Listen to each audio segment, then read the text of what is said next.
السلام علیکم ورحمۃ اللہ تعالیٰ وبرکاتہ۔ ہیلو دوستو، کیسے ہیں آپ سب؟ دیکھیے، یہ ہمارا اگلا سبق ہے کسریٰ کا محل۔ کسریٰ کا محل مطلب کیا ہے؟ پیلس آف کسریٰ۔ جیسے کہ ہم جانتے ہیں پاسٹ اینشنٹ ٹائم میں دو بڑے کنگ تھے، ایران کا اور روم کا،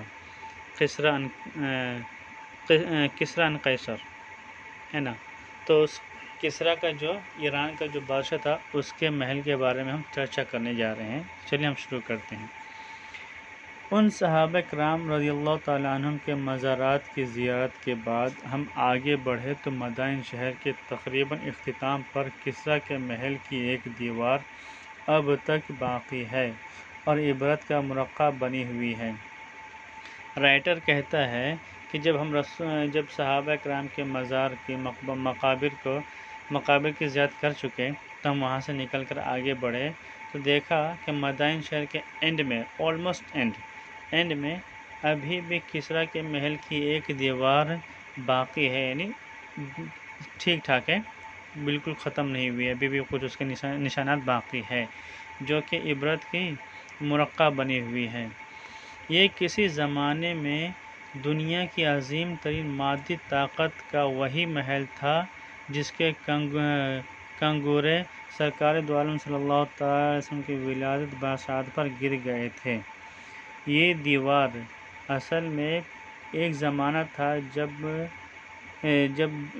اس ٹائم کے super material power owner king super material power کسریٰ کے محل کی دیوار تھی جس کی کنگورے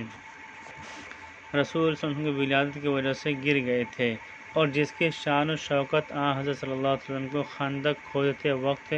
کدال کی اڑتی ہوئی چنگاریوں میں دکھا کر یہ خوشخبری دی گئی تھی کہ یہ محل مسلمانوں کے قبضے میں آنے والا ہے۔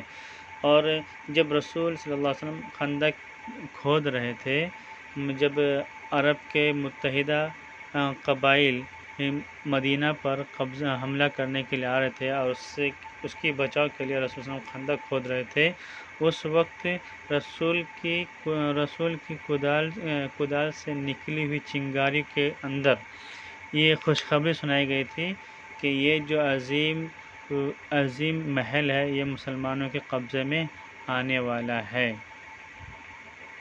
جس وقت یہ خوشخبری دی جا رہی تھی اس وقت خود مسلمانوں کا حال یہ تھا کہ عرب کے قبائل کے متحدہ محاذ کے حملے کی وجہ سے خود مدینہ طیبہ میں کلیجہ منہ پا رہے تھے۔ جب اللہ تعالیٰ نے خندق کھودتے وقت رسول صلی اللہ علیہ وسلم کو خندق کھودتے وقت کسریٰ کے محل مسلمانوں قبضے میں آنے کی خوشخبری دے رہا تھا، اس وقت مسلمانوں کی حالت ایسی تھی کہ عرب کے تمام قبیلے والے مل جل کر مدینہ پر چڑھائی کرنے کے لیے آ رہے تھے، جس کی وجہ سے مسلمان بہت ہی ڈرے اور سہمے ہوئے تھے۔ دونوں جہانوں کا سردار صلی اللہ تعالی علیہ وسلم خود اپنی مقدس ہاتھوں سے خندق کی کھدائی میں عملاً شریک تھے، اور وہ ایسا وقت تھا کہ رسول صلی اللہ علیہ وسلم خود اپنے ہاتھوں سے خندق کھود رہے تھے، اور بھوک کی شدت کی وجہ سے صحابہ کرام رضی اللہ تعالیٰ عنہم نے اپنے پیٹ پر پتھر باندھے ہوئے تھے، اور خود رحمت للعالمین صلی اللہ تعالیٰ علیہ وسلم کے بطن مبارک پر 2 پتھر بندھے ہوئے تھے۔ خندق کھودتے وقت تمام صحابہ بھوک کی شدت سے گزر رہے تھے، تو اس بھوک کی شدت کو ختم کرنے کے لیے صحابہ کرام اپنے پیٹ پر پتھر باندھ لیے تھے، اور رسول کا حالت یہ تھا کہ رسول کے پیٹ پر 2 پتھر تھے، یعنی رسول کو بہت زیادہ بھوک لگ رہی تھی، اور اس بھوک کو مٹانے کے لیے، اس بھوک پر قبضہ پانے کے لیے، قابو پانے کے لیے رسول نے اپنے پیٹ پر 2 پتھر باندھ رکھے تھے۔ اس ایسی حالت میں جب مسلمان اتنے پریشان تھے، بھوک پیاس سے تڑپ رہے تھے، اس حالت میں کون تصور کر سکتا ہے کہ یہ بے سر و سامان اور نہتے افراد دنیا کی عظیم ترین طاقت کسریٰ کا غرور خاک میں ملا کر رہیں گے؟ جب مسلمانوں کی ایسی بری حالت تھی، ایسی خستہ حالت تھی، تو اس وقت کون کنسیپٹ کر سکتا ہے، سوچ سکتا ہے کہ یہی مسلمان، یہی غریب فقیر مسلمان آگے چل کر کسریٰ کی محل کو اور کسریٰ کے غرور کو خاک میں ملا دیں گے، کسریٰ کے محل پر قبضہ جما لیں گے، ایسا کوئی بھی نہیں سوچ سکتا۔ لیکن دنیا نے دیکھا کہ اس واقعے کو 15 سال بھی پورے نہیں ہوئے تھے کہ انہیں محمد عربی صلی اللہ تعالی علیہ وسلم کے نام لے وہ اپنے رب کا نام لے کر اٹھے اور اس عظیم طاقت سے ٹکرا گئے جس کے جاہ و جلال سے کبھی روم کے محلات تک لرزا کرتے تھے۔ مگر دنیا نے دیکھا کہ خندق کی کھدائی کو ابھی 15 سال بھی کمپلیٹ نہیں ہوا تھا، یعنی جنگ خندق کے 15 سال بھی کمپلیٹ نہیں ہوئے تھے کہ رسول سے ان کے فالوور اصحاب نبی وہ اللہ کا نام لے کر عرب سے نکلے اور عظیم سپر پاور کسریٰ سے مڈبھیر ہو گئے، ٹکرا گئے، یعنی جنگ لڑے۔ اور اس عظیم طاقت جس کی جاہ و جلال شان و شوکت کی وجہ سے قیصر کا روم کے جو محل تھے، بڑے بڑے عالیشان محل، یعنی قیصر کے محل بھی لرزا کرتے تھے۔ کسریٰ کے محل کی یہ ایک دیوار 14 صدیوں سے زائد کے تھپیڑے سہنے کے باوجود آج بھی شان و شوکت کی تصویر ہے۔ کسریٰ کے محل کی جو دیوار ہے وہ 14 صدی یعنی 14 سینچریز کے سے بھی زیادہ ٹائم ہو گیا ہے، پھر بھی ابھی بھی یہ باقی ہے، اس دیوار کو ابھی بھی کچھ نقصان نہیں پہنچا ہے، اور اس کے نیچے کھڑے ہو کر آج بھی کوئی شخص سطوت کا تاثر لیے بغیر نہیں رہ سکتا۔ جب کوئی اس دیوار کے نیچے کھڑا ہوگا تو اسے بھی کسریٰ کے رعب و دبدبہ کا اندازہ لگا سکتا ہے۔ اس کے متعدد برج ابھی تک سلامت ہیں، اس دیوار میں جو برج بنا ہوا تھا وہ ابھی بھی باقی ہے۔ بیچ میں ایک بلند قامت محرابی دروازہ ہے، اس دیوار کے مڈل میں سینٹر میں ایک ہائی لیول محراب نما دروازہ بھی ہے، جس کے بعد ایک وسیع اس دروازے سے نکلنے کے بعد آگے بڑھیں تو جس کے بعد ایک وسیع و عریض ہال کے اثر نظر آتے ہیں، اور ایسا معلوم ہوتا ہے کہ یا تو یہ کسریٰ کا دربار ہوگا یا محل کا کوئی اہم حصہ۔ جب ہم اس محرابی دروازے سے آگے نکلتے ہیں تو ہمیں نظر آتا ہے ایک بڑا سا ہال، تو اس کا بڑا سا ہال کے آثار نظر آتے ہیں، یعنی دیکھنے سے ہم کو لگتا ہے کہ بڑا سا ہال ہوگا۔ اگر یہ اس کا اندازہ یہ لگتا ہے کہ یہ ہال کسریٰ کا دربار ہو سکتا ہے یا پھر اس محل کا کوئی خاص حصہ ہوگا۔ ایک روایت کے مطابق اس ایوان کے دروازے پر جو پردہ پڑا ہوا تھا، فتح مدائن کے وقت اس کو آگ لگا دی گئی تھی۔ بعد میں اس پردے سے 10 لاکھ مثقال سونا برآمد ہوا، جس کی قیمت 1 کروڑ درہم تھی۔ ایک روایت کے مطابق یعنی جب ایک روایت میں آتا ہے کہ جب فتح مدائن یعنی جب مدائن کو فتح کر لیا گیا، اس وقت اس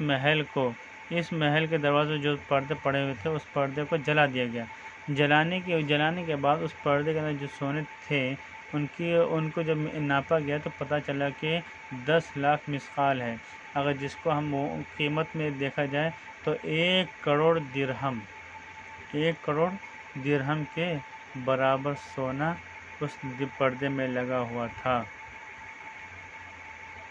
جب اس بوسیدگی اور فرسودگی کے عالم میں اس عمارت کے شکوہ کا یہ حال ہے تو جب یہ محل اپنے عہد شباب پر ہوگا اس وقت اس کی شان و شوکت کا کیا عالم ہوگا۔ دیکھیے ابھی یہ دیوار جو ٹوٹ پھوٹ چکی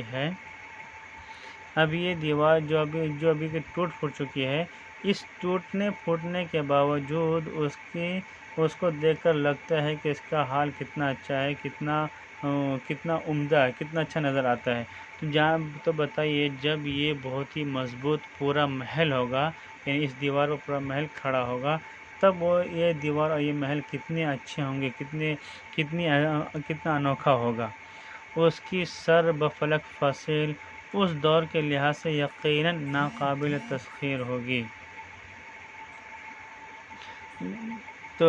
یہ جو دیوار ہے، دیوار کی جو آخری حصہ ہے وہ اتنی بلند ہے کہ جیسے لگتا ہے کہ آسمان کو چھو رہا ہے۔ اس کی فصیل آسمان کو چھونے والی فصیل ہے، یقیناً اس ٹائم کے حساب سے، اس ٹائم کے حساب سے ابھی تو ہوائی جہاز سے ایروپلین سے ہوائی جہاز سے کیا کرتا ہے، اٹیک کرتا ہے، لہذا اس ٹائم کے حساب سے انکنکربل ہوگی۔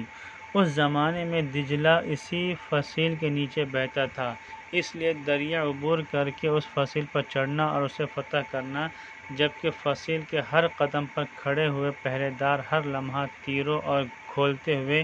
تیل کی بارش کر رہے ہوں، جوئے شیر لانے سے کم نہ تھا۔ اس زمانے میں دجلہ اسی محل کے نیچے سے، اسی فصیل کے نیچے سے بہتا تھا، اور تو اس محل کو اگر قبضہ کرنا ہے، پانا ہے، تو ظاہر سی بات ہے دریا کو پار کر کے اس فصیل پر چڑھنا ہوگا، اسے فتح کرنا ہوگا۔ فتح کرنے کے لیے اس سے پہلے، فتح کرنے سے پہلے یہ بھی دیکھنا ہوگا وہاں کے سب سپاہیوں سے لڑنا پڑے گا، جو کہ سپاہی فصیل کے ہر قدم قدم پر سپاہی ہوا کرتے تھے، پہرے دار ہوا کرتے تھے، جن کے ہاتھوں میں تیر اور کھولتے ہوئے تیل ہوا کرتے تھے، جو لوگوں کے اوپر گرا دیا کرتے، بارش کر دیا کرتے تھے، یعنی وہ کھولتے ہوئے تیل کی بارش کیا کرتے تھے وہ پہرے دار۔ ایسے میں اتنی پریشانیوں کے باوجود فتح کر لینے کا مطلب یہ ہوا کہ میٹھے تالاب کے پانی لانے کے جیسے ہے، میٹھے تالاب سے پانی لانے کے جیسے ہے۔ جو شیر لانا مطلب ہے میٹھے تالاب کو موڑ لانا، یعنی میٹھے تالاب سے پانی لے آنا۔